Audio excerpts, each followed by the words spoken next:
What changes should Boston expect from legal recreational marijuana? Just ask Denver.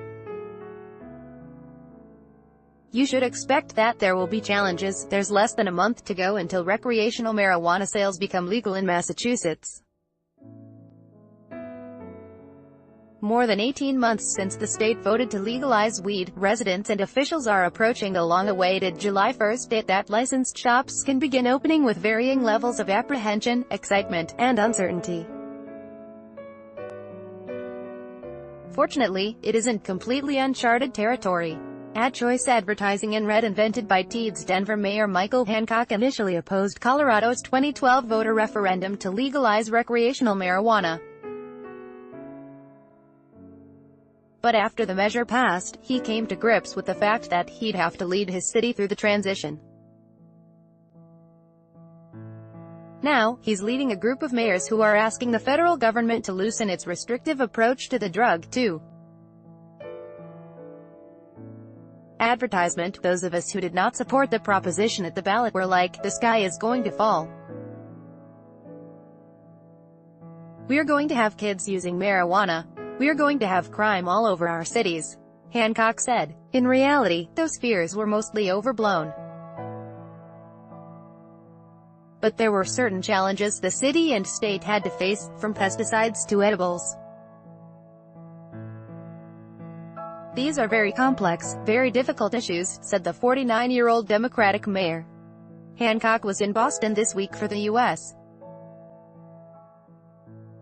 Conference of Mayors and spoke Monday with Boston.com about his involvement with the rollout of legal cannabis in Colorado, his reflections on the process, and what local residents should expect as industry begins to bloom in Massachusetts. The conversation has been edited and condensed for clarity. Just to get to it, what's it been like as the mayor of Denver over the past 6 years as Colorado has rolled out this new industry? It's been an interesting journey, quite frankly, but a good one. One of the things that is lost on the general population is that we were the first in the world to implement a legalized framework for marijuana. Advertisement. So it's been a very educational journey, but one in which I can also tell you that I've been really proud how the government and the industry and the people of Denver collaborated to implement a responsible framework and move forward with enforcement and regulation, not knowing what we didn't know. What were the biggest changes that you saw in everyday life, from sort of a layman's perspective? Those of us who did not support the proposition at the ballot were like, the sky is going to fall. We're going to have kids using marijuana. We're going to have crime all over our cities. The reality is none of that happened, and you began to see people move from positions of trepidation and assumptions to feeling a little more comfortable as the industry rolled out. And they did it very responsibly, again, in collaboration with the government. You see responsible usage. You see responsible monitoring and managing of the industry. Those fears have subsided, and we see kind of a settling in occurring and then just adapting to the challenges. That's the kind of evolution I've watched over the last few years.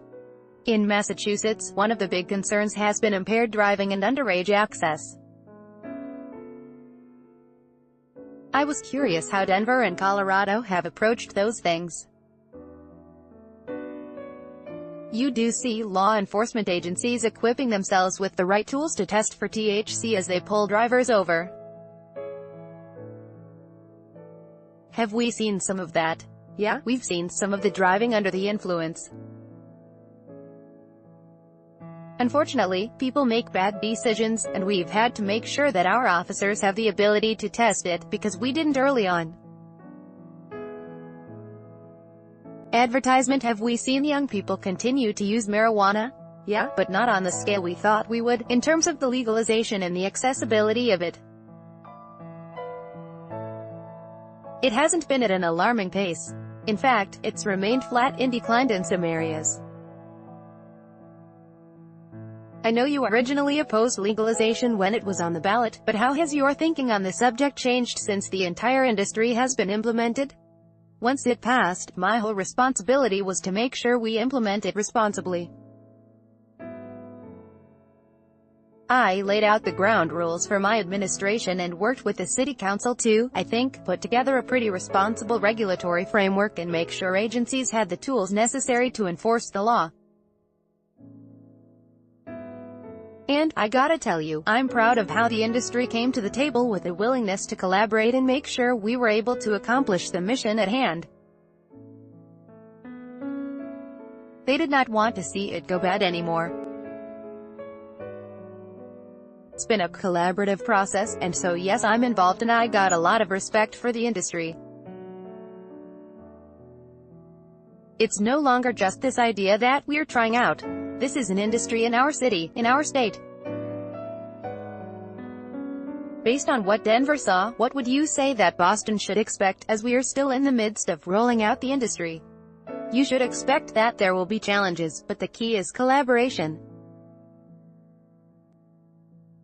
It's about making sure the industry is at the table from the very beginning. Do not draw the lines between government and the industry. Make sure they're there. They're your partners. They're going to take responsibility for this. If you have that relationship from the beginning, then when those challenges that you did not expect come, it allows you to sit back at the table and work through those. And there will be some contentious, very difficult ones. Pesticides, for example, was one we ran into where our home grow industry, our home grows were threatened because they used pesticides and the government simply could not permit that because of the health of people. Those are things you gotta be able to work through, and the only way you do that is to build that relationship early and interact often. Are there any other examples you faced where engaging the industry was key? Pesticides was one.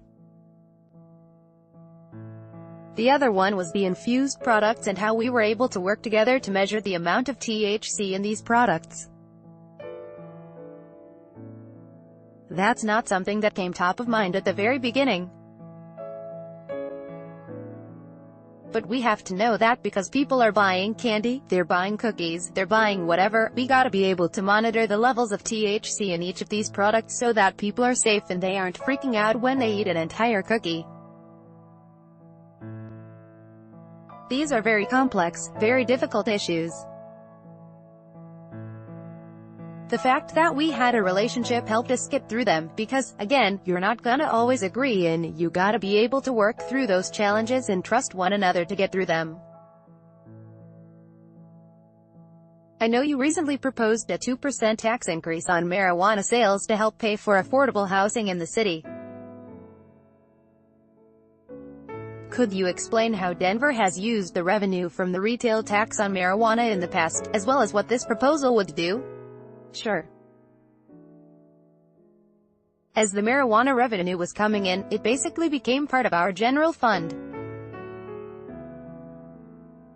One of the things I was very committed to was not to overly earmark those dollars, because we didn't know how sustainable it would be over the years.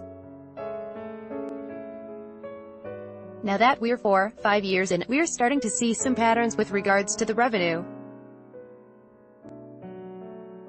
I have used the resources to help pay for a recreation center in Denver, as part of our financial stacking there. We have invested in after-school programming for kids. Education around marijuana use for our young people has been huge. We've been able to invest in recreational programs for our young people, medical support, medical services, homeless services. Just recently, as you pointed out, last year we made an allocation of marijuana money for transportation infrastructure, but also affordable housing. We're going to propose an increase to permanently devote 2% of our revenue to affordable housing. Is there anything when it comes to this industry that, if you could go back, you would do differently? I'm sure there are a lot of lessons around it that we would do differently. Some are minor, some are big. I don't know if there's anything that jumps out saying, boy, we wouldn't do that. We were very methodical and very thoughtful rolling this out. It was important to us not to overpromise ourselves or overcommit the resources, because we just simply did not know how it was going to pan out in Denver. Besides engaging the industry, is there any particular policy or pieces of advice that you would tell leaders in Boston that they should do in this next year or so? Well, I think, 1, it takes leadership, and I felt someone had to stand up and say, here are our values. And if this industry is going to come into play here in Denver, they're going to have to be in line with our values. 1 was to protect our children. 2 was protect our neighborhood. And we were going to regulate, and we were going to enforce, and we were going to tax. Once we had those boundaries laid out, the reality was it was pretty, I don't want to say easy, but it made for an easy application, or at least the practical application of the laws that we wanted to put forth. Is there anything else that you want to add or plug or think is important to mention? One of the things that we want to point out is that now 46 states have legalized some form of marijuana policy in the United States, including Guam, Puerto Rico, and Washington, D.C. We have proposed a resolution here at the U.S. Conference of Mayors. It came out of committee, and it goes before the General Conference today. The reality, Boston is going to deal with this, as well as other states that come online, is that the federal government laws are not aligned with what the rest of the nation is doing.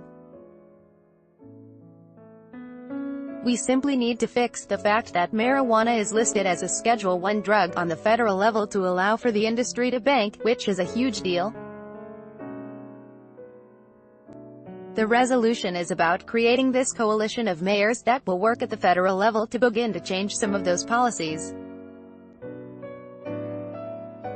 This will be one of the more powerful coalitions going to Washington, talking about more sensible policies around the marijuana industry. That will help all of us who now have this in our cities. The reality is that we've got some opportunity here, and mayors are willing to step up and say it's time for us to work together with the federal government to get some sensible laws on the books.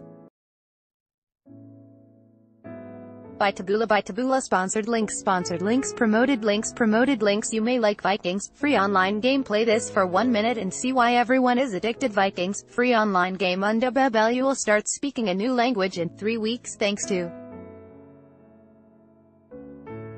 this app made in Germany. Babel Undofar.